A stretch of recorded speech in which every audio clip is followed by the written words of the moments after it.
Want to find the post on when it's on Action Group so I can at everyone there.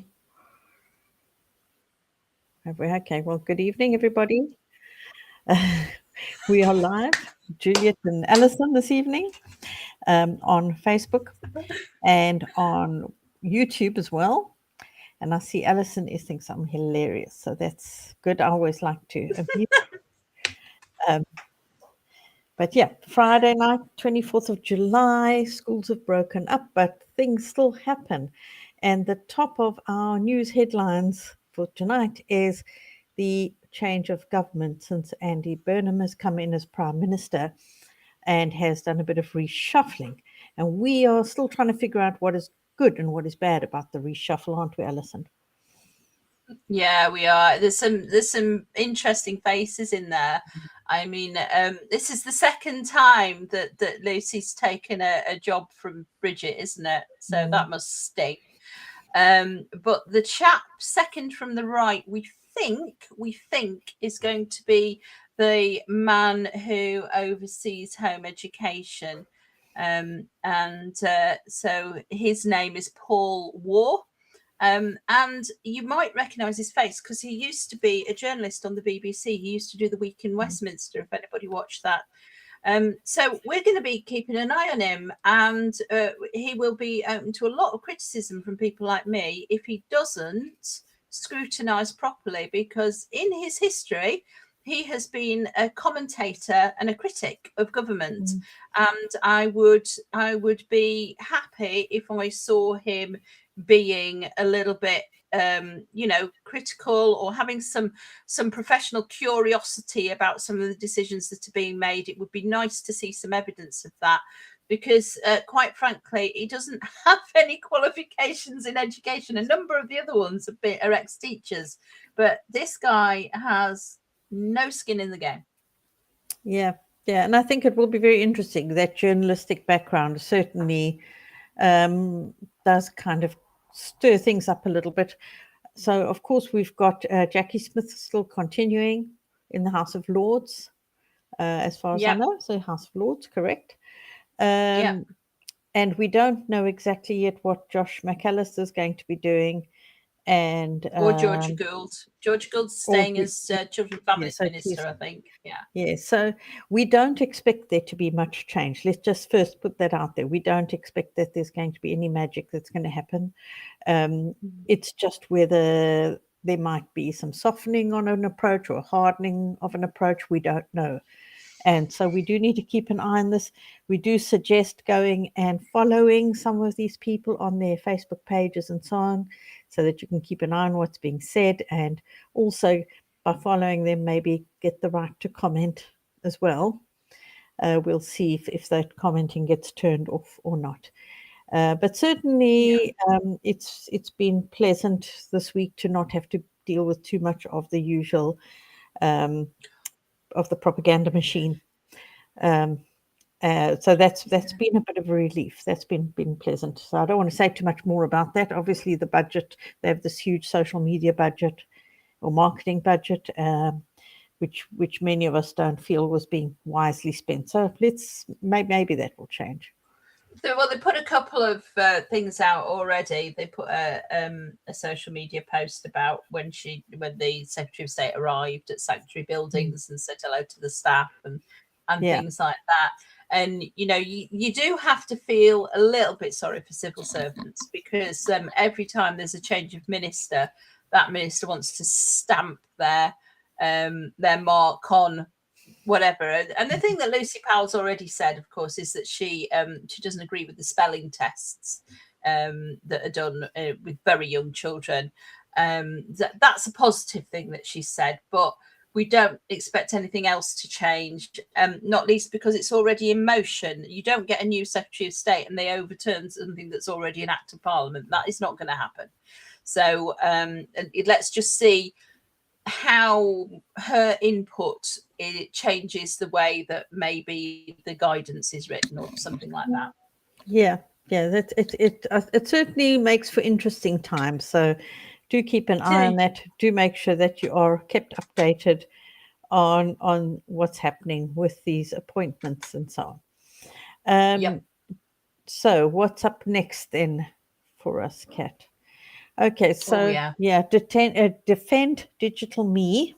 Jen Person is the person behind this, and they've done a brilliant blog article, a little bit above my head, but certainly a very in-depth article, all to do with the what would you call it, the I can't even think of the word now, the direction in which things have gone over the years in terms of our data and how data is shared and who holds the data. It's a very long article, but if you want to really kind of try and understand exactly where we are at now, from when this website Defend Digital Me was started in 2014, and it starts off saying they've seen a turnover of 21 secretaries of state, 10 in education and 11 in technology. You know, that's a lot of bodies coming in and out of positions. But just go and have a good look at this article. I don't know, Alison, if you've had a chance to look at it, but not yet, but it's quite thorough. I've skimmed over it. It's very thorough. It's very in-depth. It also shows like which data falls under which sort of department, or like, so Lucy Powell, what falls under her, what falls under Lisa Nandy, what falls under Jonathan Reynolds, Kanishka Narayan. It's an incredibly in-depth article. So if you have got, if this is something, if you have a mind for really wanting to know more about how data is shared, how our information is shared, you might want to get your teeth stuck into this one over the weekend. But it shows the direction of travel in tiny little increments, how things have changed over the years, and to understand where we are at now and why we need to be so on top of this, why we need to be informed and make sure that others are informed. Because it's this whole thing that where families and children and parents will not actually have control over where their data is shared.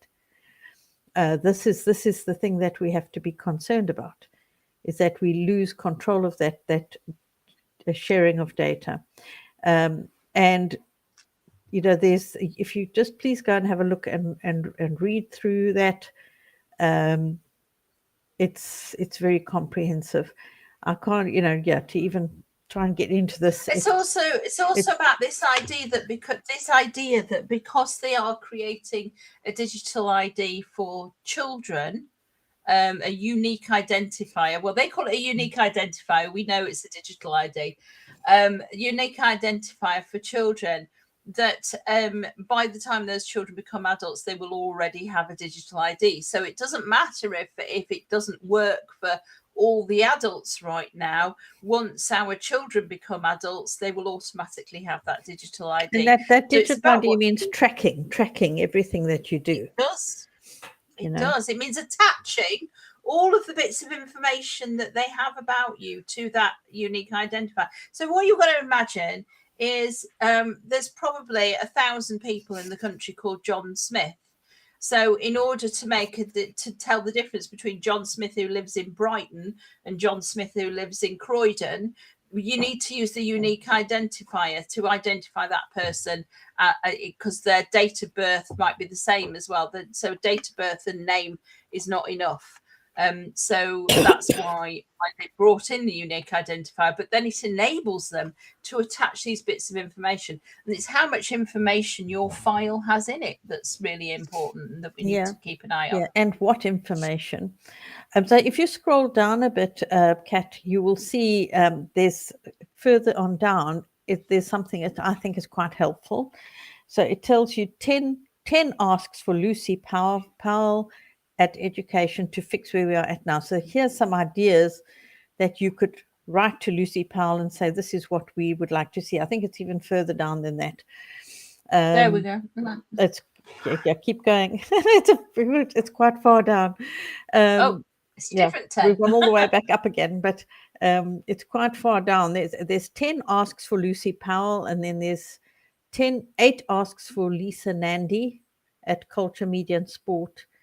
And then things that you could ask of Jonathan Reynolds and Kanishka Narayan at the Cabinet Office. So there's some things that you could actually put in an email to Lucy Powell or to your MP to ask Lucy Powell.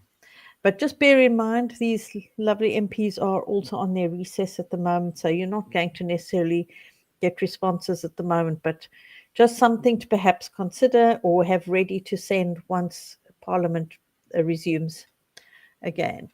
But very, very important article. You can see there's a huge amount of work gone into it. Somebody's gone and done all this work for us. Go and have a look. Do yourself a favor. Educate yourself on what is happening with our data right now, what we're looking at, and where this is potentially headed. Thank you, Kat. And then next we have a reminder that we have our Crowd Justice fundraiser for this what is it called? Judicial review. I'm as bad as you losing Judicial words review. at the moment. Yeah, Yes. judicial review, which is being sort of fronted by Sarah Bahrain. And we had last Saturday, we had a live broadcast for 3 hours, which you can find a link to on the Home Education Action Group, the Fix the Children's Wellbeing in Schools Act, and on our YouTube channel, which is called the Home Education Channel. You can find that entire live broadcast, which was publicizing this judicial review and the crowdfunder. We had Michael Charles pop in, we had Sarah Bahrain pop in, and we had some other guests as well talk about the importance of it. And we managed to at least push this the amount up. So we were at about 33,500 at the start last Saturday, and we're up to 33,924. So we need to continue with pushing this, please, and think about ways in which you can build up this fund. So you can either reach into your own pocket and make a donation instead of buying a cup of coffee at Starbucks. And maybe also including what you pay for the cheeky brownie at Starbucks. Maybe do both. That bring it up to about 10 quid, yeah. There you go. Or organize a little fundraiser. Speak to your home ed group. Maybe organize something together and do a fundraiser with maybe 50% of those funds going to your group and 50% going to the Crowd Justice Fund. But we need to see this fund grow, because we don't know how long this battle is going to take, how far it's going to go. And we need to make sure that there is a tidy lump of money that will back this judicial review, so it can go all the way as far as it needs to go, because this judicial review has implications for all of us. It's about the Children's Wellbeing in Schools Act and how it will reduce our rights to family life. So it's a very, very important legal challenge, and we want to put everything behind it to support Sarah and Michael Charles, who is acting on her behalf. So Michael Charles has also called for co-claimants to now by co-claimants, we are looking for people, so you can read it there. So basically, we are looking for people's stories, not gripes or moans about the bill or the act or anything like that, but we're looking for actual stories. And there's some examples of the kind of stories. Say, for instance, your child attends a special school and you are seriously considering withdrawing them now because you fear that once the act comes into force, you may effectively become locked into that placement. And perhaps that's your situation. You've got others examples. Your child is currently benefiting from a special school, but you want to keep the option open to home educate in the future, and you're concerned that the Children's Wellbeing in Schools Act will remove that option for you or from you. Can I just say that number 2, as the person who runs the flexi schooling group, who owns the flexi schooling group, what they mean by part-time school and part-time home education, that should actually say flexi schooling, not part-time school and part-time home education. So if you are flexi schooling right now and you think that that's under threat because of the act, that would be again a really good example especially if you're flexi schooling with a special school. You have to fit these criteria precisely, by the way. Don't just have a vague thing about, Yeah, I don't think you it's need going to to have be really thought about it, and you really need to have an idea of why you want to be a co-claimant here. What would you benefit? How would you benefit from this judicial review, if it was successful? How are you? I suppose penalised or disadvantaged by this Children's Wellbeing in Schools Act because of your circumstances? Oh, So they've more got importantly, how is the act going to damage your child or your child's prospects in the future? Should something very minor change and you have to start home educating or something like that? That's where he's coming from here. Yes, It's because about the reduction of choice, isn't it? yes, And because how we're that might be particularly looking at the current the Children's Wellbeing in Schools Act wants to put two things in place, or it has already got it, but it's not implemented yet. And that is that if your child is in a special school, you have to get consent from your local authority. And if your child is under investigation under Section 47 Child Protection Inquiry, that or has been in the last 5 years, that you could be impacted if you wanted to home educate. That right to home educate, you may find it will not exist for you anymore. So this it's if judicial you've review, been on a plan, not isn't it? If you've been on a plan, not just had an inquiry. Well, it's Michael Who Charles knows? says if you've been the subject of a Section 47 child protection inquiry, including where that arose because your child or family were victims of domestic abuse or other circumstances. So what we need to show is that how this Section 47, you can't have a blanket.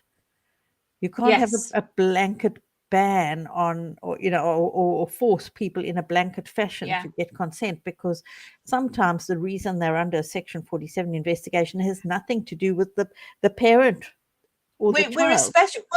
We're especially looking for anybody out there who's had a Section 47 child protection process gone on because something's happened at the school. Yeah. So that would be the ideal candidate for this, where something's happened at the school. They've had a Section 47 inquiry. They've removed the child from the school to protect them.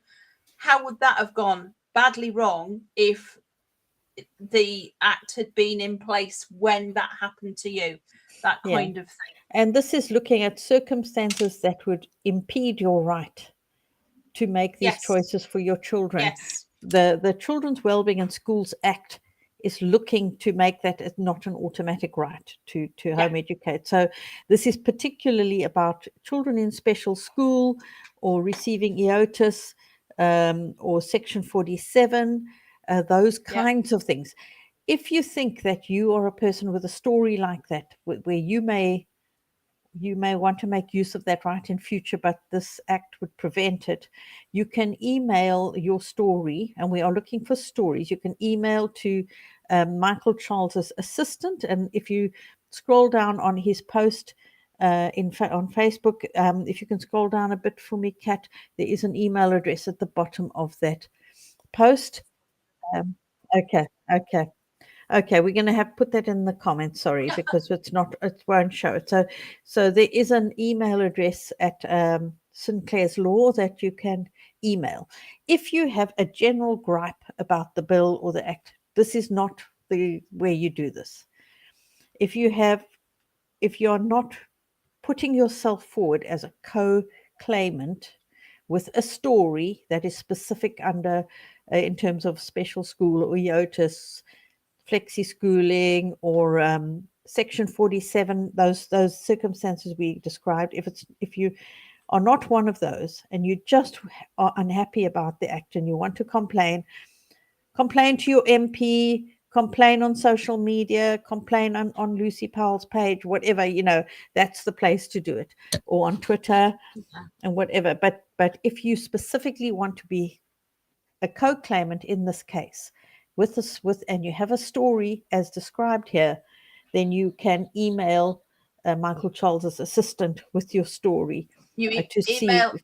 Yes, who's called Abigail Hirsch. It's Abigail Hirsch. She's going to So share it's shared in comments. The post is shared in comments, and if you go on the post, you will be able to see the email address that you can email if you're one of these people. So please, that would be extremely helpful to the case if we can show more examples of how this would reduce family rights. I hope that's clear enough, and it's quite a finessed argument, which makes it quite hard to explain in a live like this. So, well, the issue is that judicial reviews are tricky, and in order to get it right, as can be shown by the Portsmouth case, and as can be shown, that you have to try and make it work as easily as possible. You want to make it blindingly obvious to the judge that the process is causing harm or is likely to cause harm. In order to do that, we have to have really, really good clear-cut cases. And that's why we need these co-claimants to pad out, to back up the story that's being told by our friend already, that but Sarah Birain already. We need that sort of, it's backing up. It's like getting your additional evidence, isn't it? Yes. Kat, is that all our stories for this evening? I think it is. Yeah. So, okay. So we have a question about what the updates are on the new law. There aren't any. Yeah, there aren't any. The new law, the Children's Wellbeing in Schools Act has been passed, but there's no updates as that affect us as home educators in terms of how that's going to be implemented.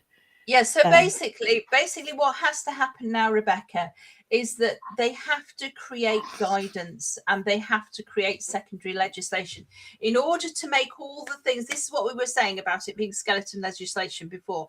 In order to make all the things work in the act that they have passed, they now have to add secondary legislation. So an example of secondary legislation is our current pupil registration regulations.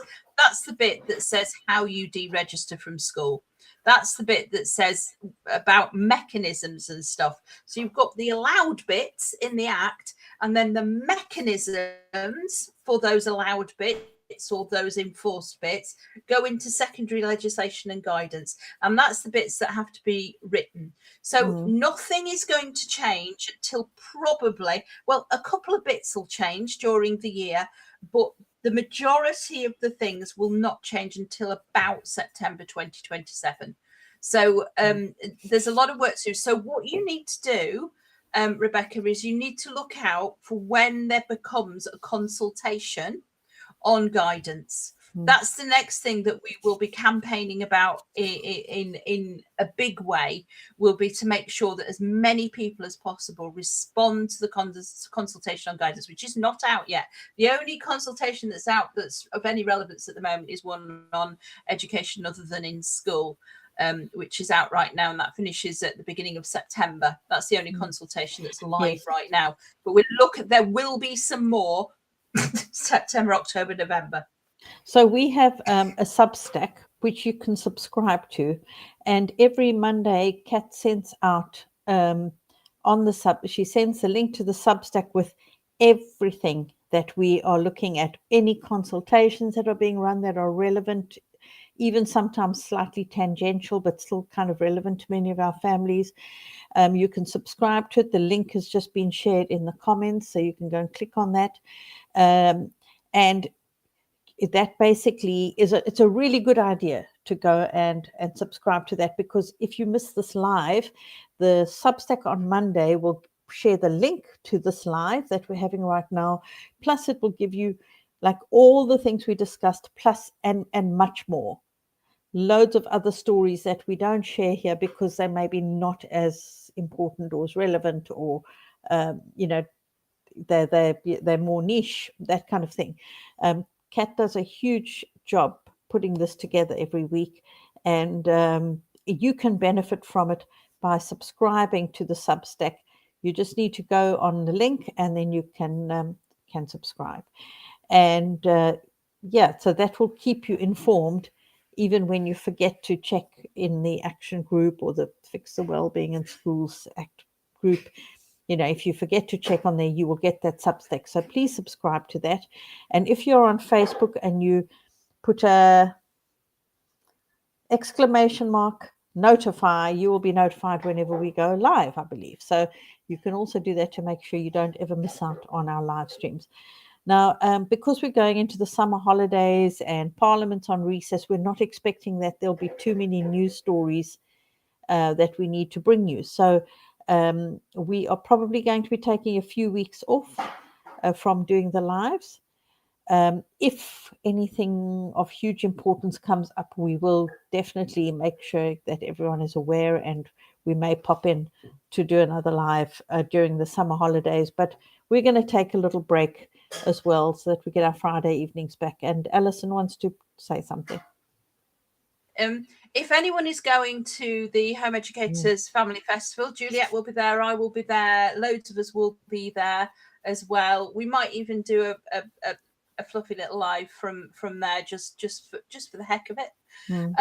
But yes, we will be there running. We've got a 6-day conference, and we've got people coming from the Open University. We've got people coming. We've got Hannah Han from Instagram coming. We've got quite a few different people coming that are going to be talking about helping your child be the best that they can, being their best self.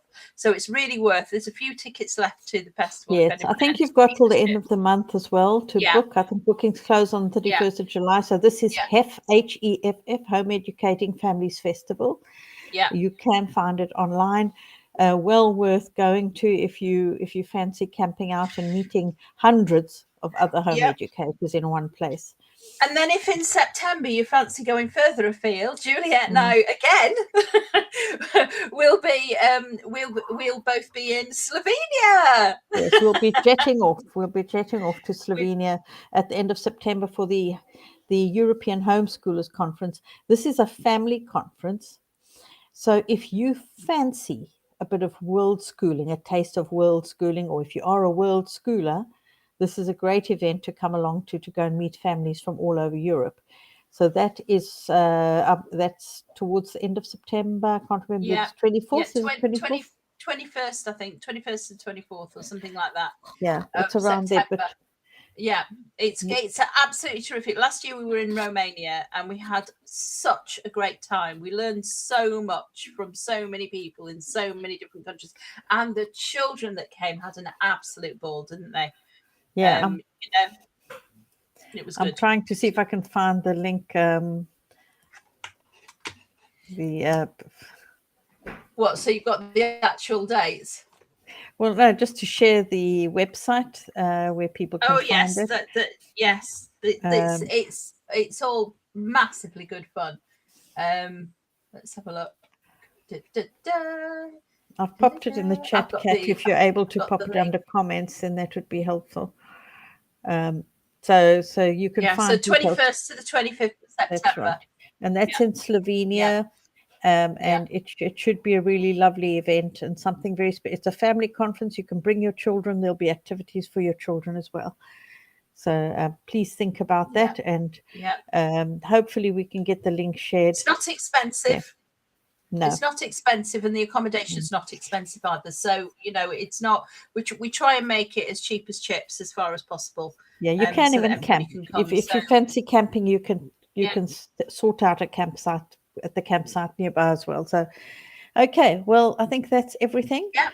So, thanks for joining us, everyone. Have a lovely summer. We hopefully won't need to see you for a few weeks, but have a great summer, and don't just keep looking at ways in which you can do your bit to inform and increase awareness, particularly of the crowdfund at the moment. Share that as much as you can, and remember to get some money for us in that crowd justice fund. Don't let that go to sleep over the summer. We don't want that happening. So thank you very much. Folks. Enjoy the rest of your evening. Bye. Bye-bye.